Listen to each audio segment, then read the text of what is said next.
হে তরুণেরা, যুবকেরা, হযরত নবী সাহাবী মুসাব ইবনে উমাইর বিশ্ব নবী সরওয়ারে কায়নাত রাসূল পাক সাল্লাল্লাহু আলাইহি ওয়াসাল্লাম বিশ্ব নবী আমার কাবা ঘরে বসে বসে কোরআন তেলাওয়াত করে।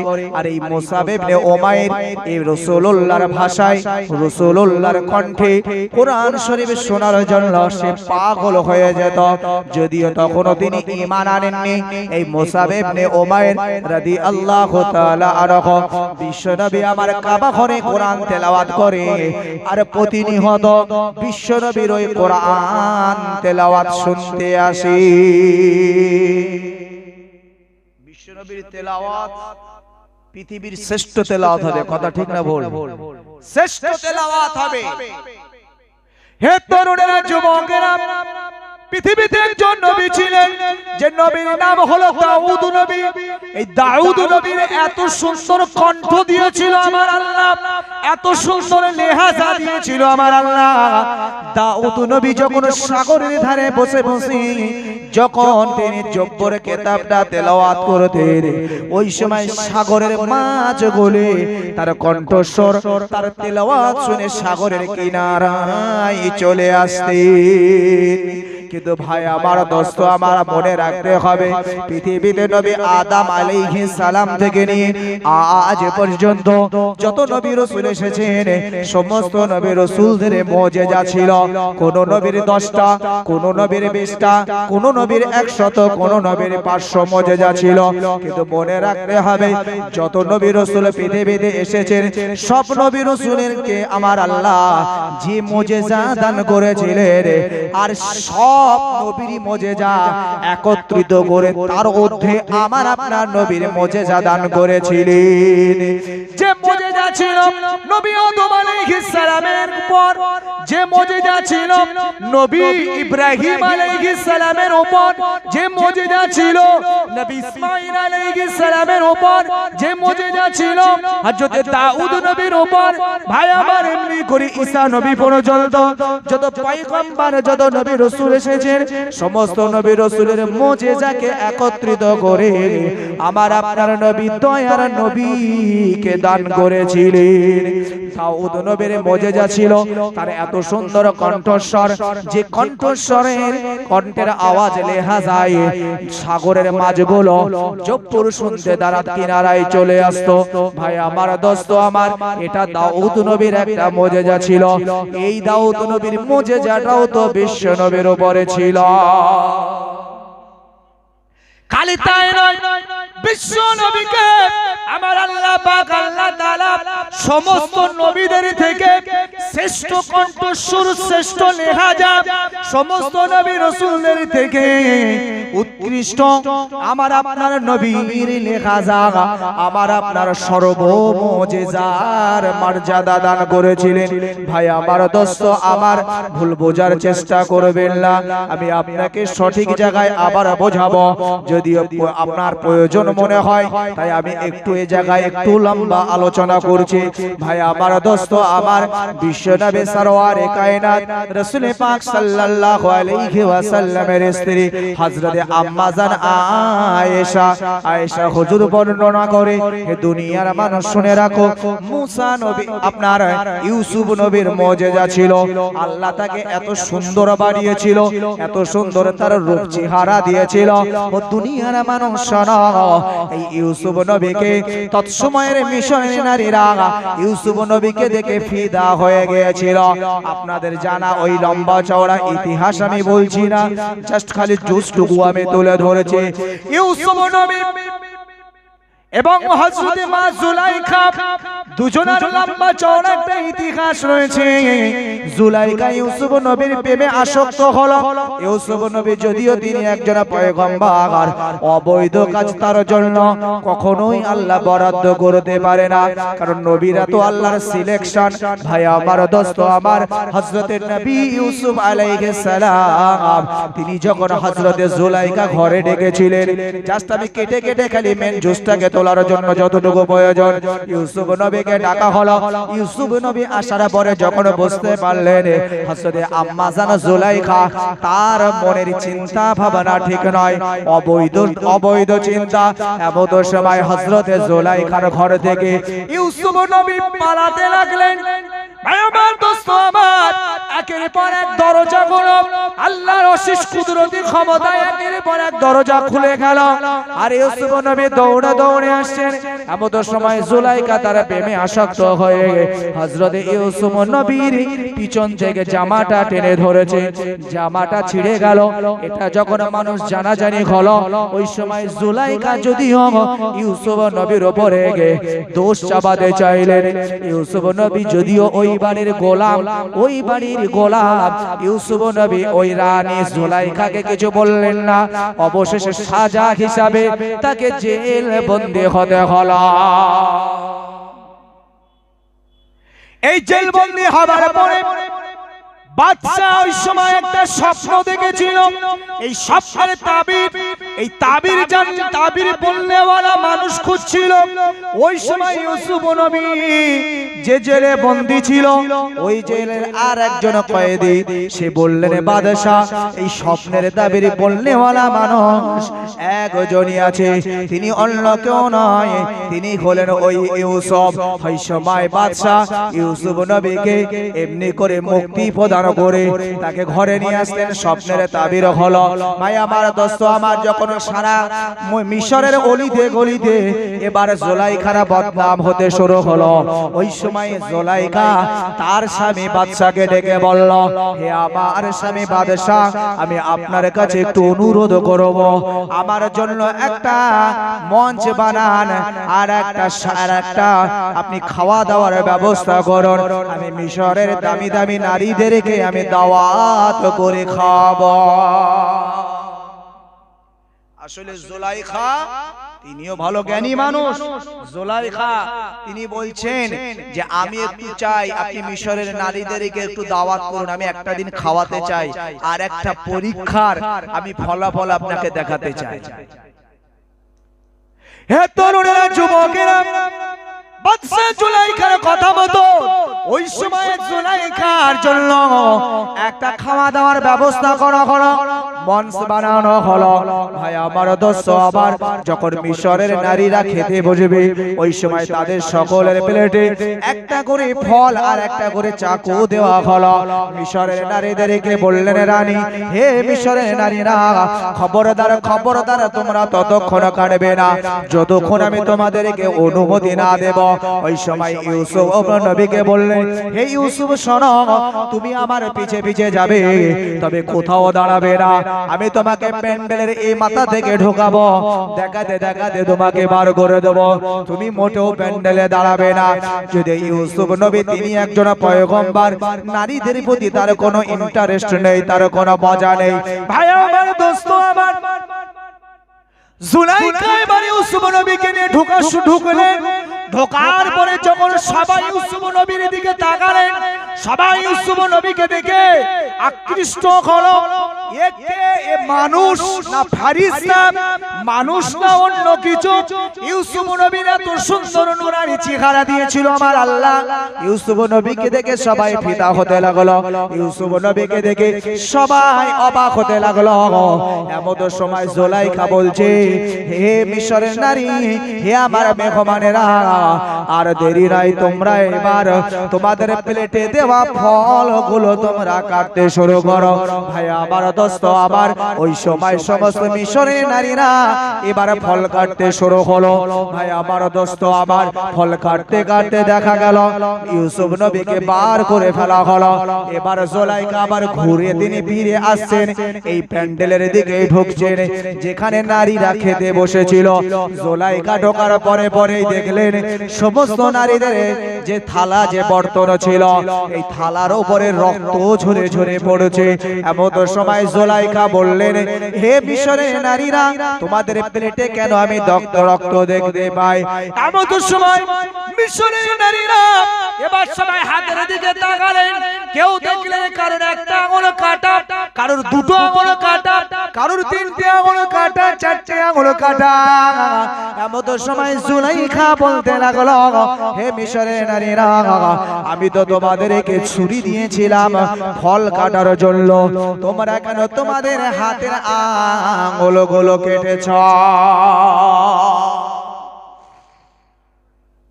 জুলাইখাকে লক্ষ্য করে মিশরের নারীরা বলেছিল, হে আমাদের রানী জুলাইখা, এবার আমরা বুঝতে পেরেছি, হে জুলাইখা, যে ঘরে ইউসুফের মতন পুরুষ, ইউসুফের মতন ছেলে থাকে, সেই ঘরের নারীর অবস্থা কি হতে পারে। আমরা আপনার জবাব পেয়ে গেছি। একটা মুহূর্তের জন্য জুলাইখাকে দেখে আমরা ফিদা হয়ে গিয়েছিলাম, জুলাইখাকে দেখে পাগল হয়ে গিয়েছিলাম।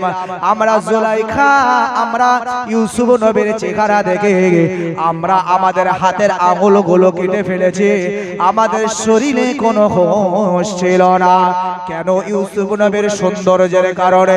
এবার চলুন আম্মা জান আয়েশা কি কথা বলছেন। আম্মা জান আয়েশা বললেন, হে দুনিয়ার মুসলমানেরা শোনো, আমার প্রিয় নবী মুহাম্মদ মুস্তাফা সাল্লাল্লাহু আলাইহি ওয়াসাল্লাম তাকে এত সুন্দর নূরানি চেহারা দিয়েছেন, এত সুন্দর তার দেখে দে। হে দুনিয়ার মুসলমানেরা শোনো, যদি সেই যুগে মিশরের নারীরা ইউসুফ নবীকে দেখে তারা হাত কেটে ফেলেছিল, আর আমি আয়েশা বলি, যদি এই যুগে সেই মিশরের নারীরা, মিশরের সেই মহিলারা যদি থাকতো, সেই মিশরের মহিলারা আমার নবী, বিশ্ব নবী মুহাম্মদুর রাসূলুল্লাহ সাল্লাল্লাহু আলাইহি ওয়াসাল্লামকে দেখলে তারা তাদের কলিজা খানা কেটে ফেলতো। জোরে হয় না? রাসূলুল্লাহকে দেখে তারা তাদের কলিজা কেটে ফেলতো। হে তরুণেরা, যুবকেরা, এইগুলো হলো নবীদের মুজিজা। আমি বলতে চাইছি যেটি ইউসুফ নবীর ভিতরে যত সৌন্দর্য দিয়েছিল আমার আল্লাহ, তার থেকে এই মুজিজা রাসূলুল্লাহর যে দিয়েছেন, ইউসুফ নবীর থেকে যদি নবীজির কম্পেয়ার করা হয়, আম্মা জান আয়েশা বলছে তারা আঙ্গুল কেটেছিল। ওই নারীরা যদি এই যুগে রাসূলকে দেখতো, তারা কলিজা কেটে ফেলতো। তাহলে ইউসুফ নবীর থেকে কত রূপ সৌন্দর্য আমার আপনার নবীকে দিয়েছে। দাউদ নবীর গলার আওয়াজে আপনার সাগরের মাছলিগুলি, মাছগুলি তারা কিনারায় জব্বুর শুনতে চলে আসতো। আর আম্মা জান আয়েশা বললেন, রাসূলুল্লাহর আল্লাহ এত রূপ সৌন্দর্য দিয়েছিলেন যে রূপ দেখলে মিশরের নারীরা তার প্রতি আজ কলিজা কেটে ফেলতো। বিশ্বনবী, সেই নবী, বিশ্বনবী আমার দাউদ নবীর কণ্ঠস্বর নয়, স্পেশাল আরো সুন্দর করে আমার আপনার নবীর লেহাজা আল্লাহ দান করেছেন। সেই লেহাজায় কোরআনের তেলাওয়াত শুনছেন কে? হযরতে মুসাব ইবনে উমাইর রাদিয়াল্লাহু তাআলা আনহু। রাসূলুল্লাহর তেলাওয়াত শুনে সে ফিদা হয়ে যেত, প্রতিদিন তার একটা নেশায় পরিণত হয়ে গিয়েছিল। রাসূলুল্লাহ তেলাওয়াত করতেন আর সে কাবার পাশে দাঁড়িয়ে দাঁড়িয়ে রাসূলুল্লাহর তেলাওয়াত শুনতেন। জোরে বলুন সুবহানাল্লাহ। হে তরুণেরা, যুবকেরা, একটা দিনে দেখা যায় বিশ্বনবী তেলাওয়াত করেছেন, এমন সময় মুসাব ইবনে উমাইর সে চলে এলো। আমত সময় বিশ্বনবী তাকে দেখতে পেলেন। আমত সময় বিশ্বনবী আমার চিনতে পেরেছেন, এ তো আসলে ঈমানদার নয়, এ তো আমার সাহাবী নয়, এ তো প্রকৃত মুসলমান নয়, এ একজন মুশরিকদের ঘরের ছেলে। কেন দাঁড়িয়ে দাঁড়িয়ে আমি রাসূলুল্লাহ কোরআন তেলাওয়াত করি, সেটা কেন সরে? একবার জানা দরকার। বিশ্বনবী আমার ওই সময় মুসাব ইবনে উমাইরকে ডাক দিলেন, হে মুসাব, একবার তুমি ভিতরে এসো বাবা, তুমি কেন এখানে দাঁড়িয়ে দাঁড়িয়ে তুমি? এই সময় মুসাব বলতে লাগলেন, ইয়া রাসূলুল্লাহ, ইয়া হাবিবাল্লাহ, হুজুর, আপনি আজকে আমাকে দেখতে পেয়েছেন, কিন্তু না না, আমি প্রতিদিন আপনার এই তেলাওয়াত, সুন্দর এই কণ্ঠস্বর আর আপনার উপরে আমার আল্লাহ পাকের প্রেরিত পাক কোরআন শরীফের তেলাওয়াত শুনতে আমার বড় মজা লাগে। ইয়া রাসূলুল্লাহ, ইয়া হাবিবাল্লাহ, হুজুর, তাই আমি মুসাব প্রতিনিয়ত আপনার এই কাবার গায়ে হালান দিয়ে আমি এই আল্লাহ পাকের প্রেরিত কোরআন আপনার লেখা দ্বারা শ্রবণ করি। একবার জোরে বলেন। বিশ্বনবী আমার বললেন, ও মুসাব তুমি তো আসলে ঈমানদার নয়, তোমার কেন এত ভালো লাগে? মুসাব বলতে থাকে, ইয়া রাসূলুল্লাহ, ইয়া হাবিবাল্লাহ, এই তেলাওয়াতের যে মধুর, এই মধুটা আমার এত ভালো লাগে। আসলে এই মধুটাই হলো কদ জাআকুম মিনাল্লাহি নূরু ওয়া কিতাবুম মুবিন। আল্লাহ কোরআন শরীফে বলেছেন, ও দুনিয়ার বান্দা বান্দিরা, আমি আল্লাহ পাক আল্লাহ তাআলা তোমাদের কাছে দুইটি নূরকে সৃষ্টি করেছি। একটি নূর হলো কদ জাআকুম মিনাল্লাহ, আমি আল্লাহ আমার নূর, সেটি হলো মিনাল কদ জাআকুম মিনাল্লাহি নূরু ওয়া কিতাবুম মুবিন, আমার পক্ষ থেকে আসা প্রথম নাম্বার নূর হলো আমার প্রেরিত আমার বাণী আল কোরআন। আসলে কোরআনটা হলো নূর, কোরআনটা নূর, এটা জ্যোতি।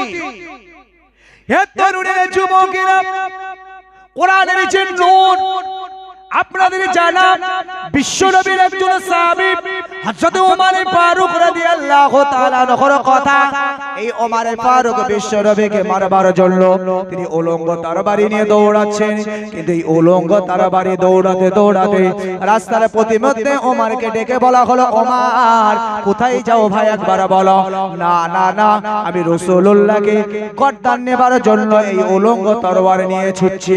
এমন সময় বললেন, হে ওমর, না না, এমন কাজ তোমার করার আগে তোমাকে ভাবতে হবে, তোমার ঘরটাকে তোমাকে আগে সামলাতে হবে। এমন সময় বলে, এমন কি ব্যাপার, আমার ঘরে কি ঘটনা ঘটেছে? হে ওমর, তোমারই ঘরে তোমার বোন, তোমার বোনাই সেই মুহাম্মাদের অনুসারী, সেই মুহাম্মাদের অনুগামী, একবার ঘরে যাও। হযরত ওমর ফারুক রাদিয়াল্লাহু তাআলা তার ভিতরে দেখুন ইসলামের নূর ঢুকেছে, শুধুমাত্র কোরআনের নূর প্রবেশ করার কারণে তিনি ঘরের ভিতরে যখন ঢুকলেন, তিনার কানের ভিতরে কোরআন শরীফের তেলাওয়াতের আওয়াজ আসে। একবার জোরে বলুন।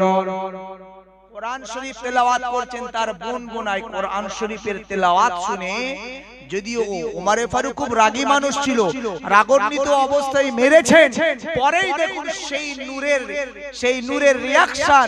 এই বোন ফাতেমা, এ আমার দোলা ভাই, বলো তোমরা কি তেলাওয়াত করছিলে, কি পড়ছিলে? ওই সময় বললেন, কোরআন পড়ছিলাম। বলছে, একবার আমাকে পড়তে দাও না। না, এটা বিনা ওযুতে পবিত্রতা অর্জন না করে এর স্পর্শ করা যায় না। ওই সময় বলে, তোমরা একবার পড়ো, আমি আরেকবার শুনি। হযরত ওমর ফারুককে কোরআন শোনাচ্ছে। হযরত ওমর ফারুক বললেন, ফাতেমা আমার বোন, আমার ভাই, একবার দেরি করো না, তাড়াতাড়ি সেই মুহাম্মাদের কাছে আমাকে নিয়ে চলো, আমি মুহাম্মাদের হাতে হাত দিয়ে ঈমানের কলেমা গ্রহণ করে নেব। একবার জোরে বলো। কোরআনের নূর, কোরআন আল্লাহ বলছে, কদ জাকুম মিনাল্লাহ নূরু ওয়া কিতাবুম মুবিন, আমার পক্ষ থেকে দুটি নূর এসেছে, একটা হলো আমার কিতাব, আর একটি হলো রাসূলুল্লাহকে বোঝানো হয়েছে। বলুন সুবহানাল্লাহ। দেখুন, রাসূলুল্লাহকে পাগল বলে মক্কার মানুষেরা সবাই বললে, মুহাম্মাদের কাছে যেও না, মুহাম্মদ পাগল। রাসূলুল্লাহ কাবার সম্মুখে আছে, দেশ বিদেশ থেকে পাগলকে দেখার জন্য আসছে। রাসূলুল্লাহকে দেখেই তারা ফিদা হয়ে রাসূলুল্লাহর প্রতি কালেমা পড়ে মুসলমান হয়ে যায়। একবার জোরে বলুন। রাসূলুল্লাহ যেমন নূর, আল্লাহর কোরআন হলো নূর। তার দেখে, তার শুনে মানুষের অন্তরে এই জ্যোতি, এই নূর, তার রিয়াকশন হিসেবে তারা ইসলাম কবুল করে নিয়েছে। ভাই আমার, দোস্ত আমার, সেই রাসূলুল্লাহ তেলাওয়াত করছেন, শুনছেন কে? হযরত মুসাব ইবনে উমাইর। মুসাব ইবনে উমাইর বলছে, মুহাম্মদ, আমি একটু আপনার পাশে বসে বসে এই তেলাওয়াত শুনতে চাই। আমি দীর্ঘদিন ধরে আমি এই দাঁড়িয়ে দাঁড়িয়ে দূর থেকে শুনি, আমার একটু শোনার সুযোগ করে দেবে ভাই? বিশ্বনবী আমার বললেন, হে মুসাব, আমি বিশ্বনবী সরওয়ারে কায়নাত, আমি তেলাওয়াত করব, তুমি আমার পাশে পাশে বসে বসে শুনবি। আমাদের সবাই বিশ্বনবী আমার কোরআনের তেলাওয়াত শুরু করলেন। কোরআনের তেলাওয়াত করার পরে মুসাব ইবনে উমাইর বললেন, ইয়া রাসূলুল্লাহ, ইয়া হাবিবাল্লাহ, আমি আপনার এই কোরআনের বাচন ভঙ্গি, এই কোরআন আমি শুনে যতটুকু বুঝলাম, এই কোরআন কোন মানুষের লেখা নয়, এটাই হলো আমার আপনার সৃষ্টিকর্তা আল্লাহ প্রদত্ত কিতাব। আমি এই কিতাবের উপরে বিশ্বাস করি, আমি আপনার হাতে হাত ঈমানের কলেমা গ্রহণ করতে চাই। আমাদের সবাই বিশ্বনবী সরওয়ারে কায়নাত রাসূল পাক সাল্লাল্লাহু আলাইহি ওয়াসাল্লাম বললেন, হে মুসা তোমার জানা নাই, তুমি যদি ঈমানের কলেমা গ্রহণ করো, যদি তুমি এই কোরআনকে মান্যতা দাও, হে মুসা তোমার প্রতি অনেক জুলুম হবে, অনেক অত্যাচার হবে। হে মুসা তোমার পরিবার থেকে তোমাকে বিচ্ছিন্ন হতে পারে। হে মুসা একবার বলো, এগুলি কি তুমি সইতে পারবে? এগুলি কি তুমি সহ্য করতে পারবে? ওই সময় মুসা বলেছিলেন, ইয়া রাসূলুল্লাহ, ইয়া হাবিবাল্লাহ, হুজুর আমার হৃদয়ের ভিতরে আমার এই কোরআনের প্রতি যে প্রেম, আমার হৃদয়ের ভিতরে আপনার প্রতি যে প্রেম ভালোবাসা জাগ্রত হয়েছে, আপনার ভালোবাসা আপনার প্রেমের খাতিরে সব জুলুম সব অত্যাচার পরিবার থেকে ত্যাগ হওয়া, এটা আমি মেনে নিতে পারবো। একবার জোরে বলুন। হযরত মুসআব ইবনে উমাইর বিশ্বনবীর হাতে হাত দিয়ে ঈমানের কলেমা গ্রহণ করে নিলেন। এই মুসআব ইবনে উমাইর রাসূলুল্লাহর হাতে ঈমানের কলেমা গ্রহণ করে বাড়িতে চলে গেলেন।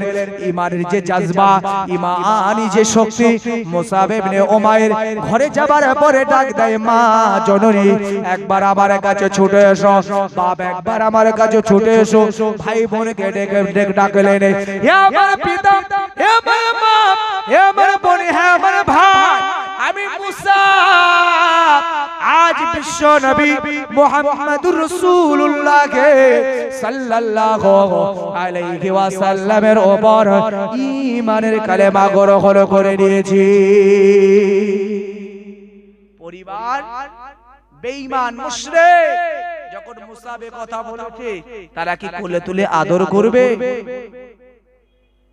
হে তরুণেরা, যুবকেরা, যখন মুসাবে কথা বললেন, বাপ ডেকে বললেন, বেটা মুসাব, হে মুসাব তুমি জানো তুমি যে মুহাম্মাদের অনুসারী হয়েছো, যে মুহাম্মাদের উপরে ঈমানের কালেমা পড়েছো, এই জন্য আমি তোমার পিতা, তোমার থেকে পিতা হয়ে যেতে পারি, তুমি কি মানতে পারবে?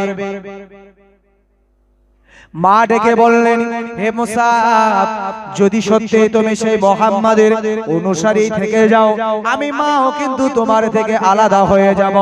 ভাই বোন ডেকে বললেন, মুসাব বললেন, আমি মুহাম্মাদের খাতিরে সব কিছু ত্যাগ করতে পারব। তরুণেরা, যুবকেরা, হে আমার মুরব্বিয়ানেরা, আমার আলোচনার বিষয়বস্তু ছিল রাসূলুল্লাহর প্রতি ভালোবাসা, রাসূলুল্লাহর প্রতি প্রেম। আমার সাথে বুজুর্গানে দিনেদের সাথে কম্পেয়ার। ভাই আমার দোস্ত আমার, আমরাও রাসূলুল্লাহকে ভালোবাসি, কিন্তু ভালোবাসার নমুনাটা একবার আমাদেরকে মেলাতে হবে। বিশ্বনবী সাহাবী মুসাব যখন বললেন, বলার পরে সবাই যখন মুসাবকে অ্যাবাউট করতে চাইলেন, মুসাব বললেন, অসুবিধা নাই, তোমাদেরকে ত্যাগ করতে পারবো, কিন্তু মুহাম্মদকে ত্যাগ করতে পারবো না। এমন সময় মুসাবের পিতা উমাইর চিন্তা করলেন, না না না, আগে ঘরে বসে একটু শাসন করা যাক। হযরত মুসাবকে হাত পা গুলো বেঁধে ঘরের ভিতরে বন্দী করে রাখলেন। একদিন দুই দিন নয়, বিশ্বনবী সরওয়ারে কায়নাত সাহাবীদের কাছে জিজ্ঞাসা করতে লাগলেন, হে আবু বকর, হে উমর, হে উসমান, হে আলী, একবার বলো আমার দরবারে মুসাব এসেছিল, ঈমানের কালেমা পড়ে নিয়েছিল, এই কালেমা পড়ার পর থেকে আজকে দীর্ঘ কয়েক মাস যাবত আর আমি তাকে আসতে দেখি নাই, একটাবার তোমরা খুঁজে নাও না মুসাব কোথায় আছে। ভাই আমার দোস্ত আমার, সাহাবীরা খোঁজ খবর নিয়ে রাসূলুল্লাহকে বললেন, ইয়া রাসূলুল্লাহ, ইয়া হাবিবাল্লাহ, এই মুসাবকে আপনাকে ভোলানোর জন্য, আপনার উপর ঈমানের কালেমা পড়ার কারণে এই মুসাবকে ঘরের ভিতরে বন্দী করে রেখেছে। হে তরুণেরা, যুবকেরা, আমাদের ঘরের মেয়েরা, আমাদের ঘরের ছেলেরা অবৈধ দুনিয়াতে প্রেমের সম্পর্কে জড়িয়ে পড়ে, ভাই আমার দোস্ত আমার, ছেলেদের ক্ষেত্রে শাসন করা একটু কঠিন হয়ে যায়, কিন্তু আমাদের ঘরের বাপ মায়েরা তারা মেয়েদেরকে সহজে শাসন করে। ঘর থেকে মেয়ের মাকে ডেকে বলছে একে ঘর থেকে আর পার হতে দেবে না, ওই ছেলেকে আমার পছন্দ হয় না, ওই ছেলের সাথে বিবাহ আমি মঞ্জুর নয়। ভাই আমার দোস্ত আমার, ঘরের মেয়েটাকে যদি বন্দি করে রাখা হয় 15 দিন 20 দিন, সে তো ঘরে প্রেমের আবেগে ভালোবাসার আবেগে তার চোখের পানি তো বন্ধ থাকবে না। চোখের পানি যেমন ঝরবে তার খাওয়া দাওয়া কিন্তু ঠিকঠাক থাকবে না। যদি 15 দিন 20 দিন পরে তার মুখের দিকে তাকানো হয়, মা ডেকে বলে ওরে মেয়ে তুই ওই ছেলের জন্য পাগল, একবার তোর চেহারাটা দেখেছিস? চেহারাটা দেখেছিস? তুই ওই ছেলের জন্য 15 দিন পাগল, তো চেহারাটা দেখেছিস? বলছে মা তুমি আমার ওই প্রেম আমার ওই ভালোবাসা বুঝবে না, আমি মরে গেলেও এর থেকে ভালো। আমার এই শরীরের এই অবস্থা দেখছো, যদি আমি মরে যাই, ওকে না পেয়ে যদি মরে যাই, সেটা আমার জন্য খুশি, আমি সইতে পারি না। এর নাম হচ্ছে প্রেম, এর নাম ভালোবাসা। এই মুসাবকে ঘরের ভিতরে বন্দী করে রাখা হলো। একদিন মুসাবের মা, আসলে তো সে মা, তার অন্তরে কত ভালোবাসা, কত পেয়ার, কত মহাবত। ভাই আমার দোস্ত আমার, 10 মাস 10 দিনে গর্ভে ধারণ করে মা আমার যখন দুনিয়াতে সন্তান, অর্থাৎ আমরা যখন প্রসব হয়েছিলাম, ওই সময় মায়ের কত কষ্ট, কত যন্ত্রণা, মায়ের প্রসব বেদনা। ভাই আমার দোস্ত আমার, একবার স্মরণ করুন মায়েদেরকে আল্লাহ এত এই প্রসব কষ্ট দিয়েছেন। ভাই আমার দোস্ত আমার, বিনিময়ে আমার আল্লাহ তাদের প্রাইজ দিয়েছেন, বিনিময়ে আমার আল্লাহ তাদের ইনামও দিয়েছেন। ভাই আমার দোস্ত আমার, মহান আল্লাহ পাকের নবী বললেন ও দুনিয়ার মুসলমানেরা, পৃথিবীর কোন মেয়ে না দুনিয়াতে সন্তান প্রসব দিতে গিয়ে যদি ঈমান অবস্থায় যদি সে মারা যায়, আমি রাসূলুল্লাহ সাল্লাল্লাহু আলাইহি ওয়াসাল্লাম জানিয়ে দেই ওই মহিলাটা শহীদানের মর্যাদা পেয়ে যাবে। ভাই আমার দোস্ত আমার, একবার চিন্তা করুন, মা আমার যখন আমাদেরকে দুনিয়ায় প্রসব করে, একবার হোশটা হারায়, একবার হোশটা ফিরে পাই। ভাই আমার দোস্ত আমার, যখন আমরা দুনিয়াতে এসে যাই, আমাদের চেহারাটা, বাচ্চার চেহারাটা যখন মাকে দেখানো হয়, এত কষ্ট, এত যন্ত্রণা, মা আমার বিছানা থেকে নড়তে পারে না, তারপরও সন্তানের মুখ দিয়ে, সন্তানের মুখ দেখে মায়ের মুখ দিয়ে মুচকে হাসি ফুটে ওঠে। একবার জোরে বলে, হে তরুণেরা, ও যুবকেরা, হে আমার মুরব্বিয়ানেরা, সেই মা হযরতে মুসাবের মা, আহারে আমার সন্তানকে আমি 10 মাস 10 দিনে পেটে ধারণ করেছি, আমার সেই বেটা মুসাব আজ দীর্ঘদিন ধরে ঘরে বন্দী রেখেছি। আহারে মুসাব, ওই মুসাবের মা দেখতে পায় মুসাব একদিন ঘরের ভিতরে দাঁড়িয়ে দাঁড়িয়ে দাঁড়িয়ে দাঁড়িয়ে ঘুমাচ্ছে। মুসাবের মা মুসাবের চেহারাটা দেখে বড্ড কষ্ট পায়, হায় রে আমার বেটার চেহারাটা একেবারে শুকিয়ে গেছে, আমার বেটার চেহারাটা একেবারে খারাপ হয়ে গেছে, আমার কত সুন্দর ডাগর ডগর ছেলেটা আজ ঘরে বন্দী রাখার কারণে এ কি তার হালে, কি তার অবস্থা হয়েছে। মার সইতে পারল না, আমার সন্তান যদি আমার নাও হয়, যদি মুহাম্মাদের কাছে গিয়ে যদিও সুখী হয়, যদি মুহাম্মাদের কাছে গিয়ে যদি খুশি হয়, আমি মা আমার কষ্ট নাই, আমার সন্তান ভালো থাক, এই না চিন্তা করে মুসাবের মা ঘরের ভেতরে প্রবেশ করেছে। কলিজার টুকরা সন্তানকে দেখে বলছে, বেটা তোমার চেহারা, তোমার কষ্ট দেখে আমি মা সইতে পারি না। হে মুসা বেটা, একবার বলো, আমি তোমার কাছে জিজ্ঞাসা করব, যদি আমি তোমার হাতটা খুলে দেই, যদি আমি তোমাকে ছেড়ে দেই বাবা, এখন কি তুমি আমার এবং তোমার বাপ, আমার এই পরিবারকে ছেড়ে চলে যাবে? মুসা বললেন, হে আমার জননী মা, আজকে দীর্ঘদিন ধরে আপনি আমাকে বন্দী করে রেখেছেন, তারপরও আমি মুসাব আমার অন্তর থেকে আমার রাসূলুল্লাহকে ভোলাতে পারেন না। হে আমার জননী মা, শুনে রাখুন, যদি আপনি আমার হাতটাকে খুলে দেন, যদি ছেড়ে দেন, হে আমার জননী মা, আমি আপনাকে ছেড়ে, আমার আব্বাকে ছেড়ে, পরিবারকে ছেড়ে সেই রাসূলুল্লাহর কদমে চলে যাব। মা আমার ওই সময় বললেন, বেটা যদি এজন্য আমাকেও ত্যাগ হতে হয়, আমি ত্যাগ করতে পরিবারের শিকার, কিন্তু বেটা আমি তোমাকে ছেড়ে দেব, কিন্তু আমি জননী মা তোমার কাছে একটা আমার রিকোয়েস্ট, একটা আমার আবদার, তুমি যেন আমাকে ভুলে যেও না। মুসা বললেন, জননী মা তুমি আমাকে 10 মাস 10 দিন ধারণ করেছো তোমার রেখেবে, মা তুমি আমাকে 2 বছর তোমার রক্তকে, তোমার ব্লাডকে রিফাইন করে আমাকে দুগ্ধ পান করিয়েছো। হে জননী মা, আমি মুসা আপনাকে ভুলবো না। ওই সময় মুসা মায়ের ওয়াদা কবুল করি যখনই তাকে ছিনিয়ে দেওয়া হলো, হযরতে মুসা পালিয়ে যাবেন, এমন সময় মুসাবের পিতা চলে এলো।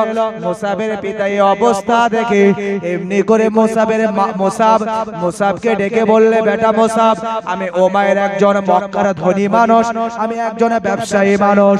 হে মুসাব শোনো, যদি আজ তুমি মুহাম্মদকেই যদি বেশি প্রাধান্য দিয়ে থাকো, তোমার মা তোমাকে ছেড়ে দিয়েছে, আমি তোমার বাপ মায়ের আমিও তোমাকে আটকাবো না, তবে শোনো মুহাম্মাদের উপরে আনিত কলেমা, মুহাম্মাদের উপরে আনিত বিশ্বাসকে যদি তুমি ছেড়েই না দাও, তবে শুনে রাখো আমার কোনো ধন সম্পদ তুমি পাবে না।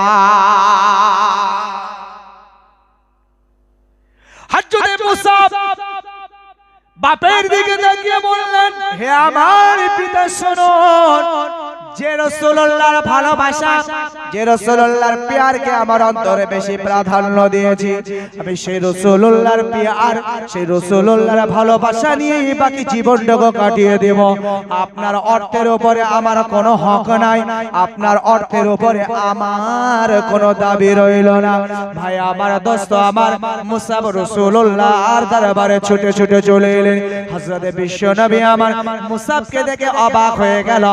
হে মুসাব, তোমার শরীরটা বড় খারাপ হয়ে গেছে, একবার বলো মুসাব, তোমার কি এতদিন ঘটনা ঘটেছিল?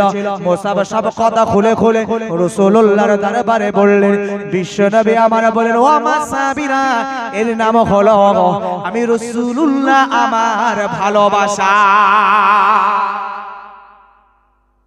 আমি অপশন দিয়েছিলাম অর্থ সম্পদ, বাপ মা, ভাই বোন, দুনিয়ার সর্বকিছু উপেক্ষা রাসূলুল্লাহর ভালোবাসা।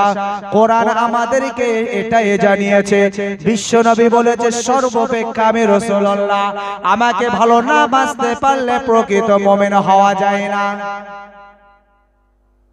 তাই সেটা আপনার সাথে এবং পূর্বের নবী সাহাবে বুজুর্গানে দিনে